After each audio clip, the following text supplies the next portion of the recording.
এটি হজরত সালমান ফার্সি রাদিয়াল্লাহু তাআলা আনহু এর খেজুর বাগান।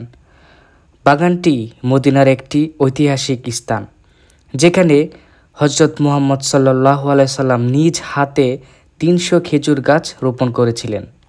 মূলত নবীজি সাল্লাল্লাহু আলাইহি ওয়াসাল্লাম এই ৩০০ খেজুর গাছ রোপণের মাধ্যমে সালমান ফার্সি রাদিয়াল্লাহু তাআলা আনহুকে দাসত্ব থেকে মুক্ত করেছিলেন।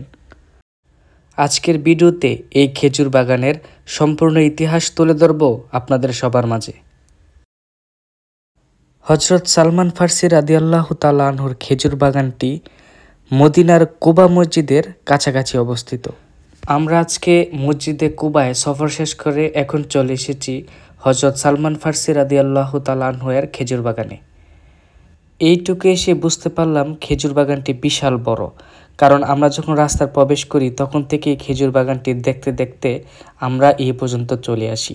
বরাবরের মতোই এখানে আমাদের গাড়িটা আমরা পার্কিং করি। এখানে আমাদের মতো যারা ঘুরতে এসেছে তারাও এখানে গাড়ি পার্কিং করে ভিতরে প্রবেশ করেছে।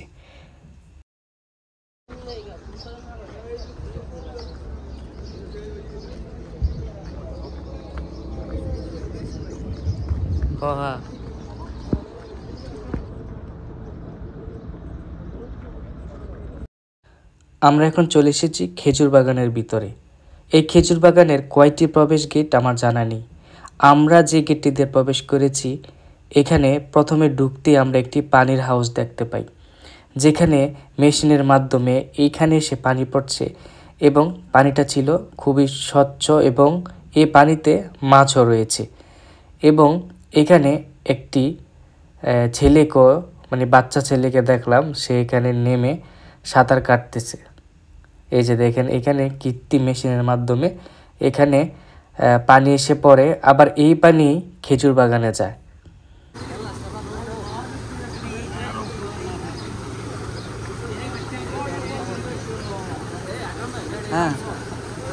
যাই হোক, চলুন এবার এই খেজুর বাগানের ইতিহাস সংক্ষেপে জেনে নেওয়া যাক। নবীজির প্রিয় সাহাবী ছিলেন হজরত সালমান ফার্সি রাদিয়াল্লাহু তাআলা আনহু। ইসলাম গ্রহণের আগে আরব উপদ্বীপে যাত্রাকালে মদিনার এক ইহুদির কাছে বিক্রি হন তিনি। ওই ইহুদির কাছ থেকে মুক্তি চাইলে হজরত সালমান ফার্সিকে জোরে দেওয়া হয় অসম্ভব দুটি শর্ত। আসলে তার উদ্দেশ্য ছিল হজরত সালমান ফার্সিকে মুক্তি না দেওয়া। এই জন্য সালমান ফার্সিকে শর্ত জুড়ে দেওয়া হয় 40 উকিয়া স্বর্ণ এবং 300 খেজুর গাছ রোপণ করে তা দিয়ে বাগান তৈরির। এটি ছিল খুবই অসম্ভব ব্যাপার। ইহুদির বিশ্বাস ছিল হজরত সালমান ফার্সি স্বর্ণ সংগ্রহ করতে পারলেও অল্প সময়ে কোনোভাবেই খেজুর গাছ রোপণ এবং বাগান সাজানো সম্ভব নয়। পরিকল্পনা মতো হজরত সালমান ফার্সিকে এক কাঁদি খেজুর দিয়ে তা থেকে চারা উৎপাদন এবং খেজুর ফলানোর তাগিদ দেন। উপায় না পেয়ে নবীজির কাছে ছুটে যান হজরত সালমান ফার্সি। নবীজি দেখলেন ইহুদির দেয়া খেজুরগুলো আগুনে পুড়া, যাতে সেগুলো থেকে চারা গজাতে না পারে। এরপর খেজুরের কাঁদি হাতে নিয়ে হজরত আলী রাদিয়াল্লাহু তাআলা আনহুকে গর্ত করা এবং হজরত সালমান ফার্সি রাদিয়াল্লাহু তাআলা আনহুকে পানি আনার আদেশ দেন নবীজি সাল্লাল্লাহু আলাইহি ওয়াসাল্লাম। গর্ত করা শেষ হলে নিজ হাতে রোপণ করেন সেই পুরা খেজুর। এ সময় হজরত সালমান ফার্সিকে আদেশ দেন বাগানের শেষ প্রান্তে যাওয়ার আগ পর্যন্ত পেছনে না তাকাতে। বাগানের শেষ প্রান্তে যাওয়ার পর সালমান ফার্সি পেছনে তাকিয়ে দেখেন যে প্রতিটি গাছ খেজুরে পূর্ণ, আর পেকে কালো হয়ে গেছে খেজুরগুলো। এভাবে ইহুদির জুড়ে দেওয়া শর্ত অনুযায়ী তৈরি হয়ে যায় একটি পরিপূর্ণ খেজুর বাগান।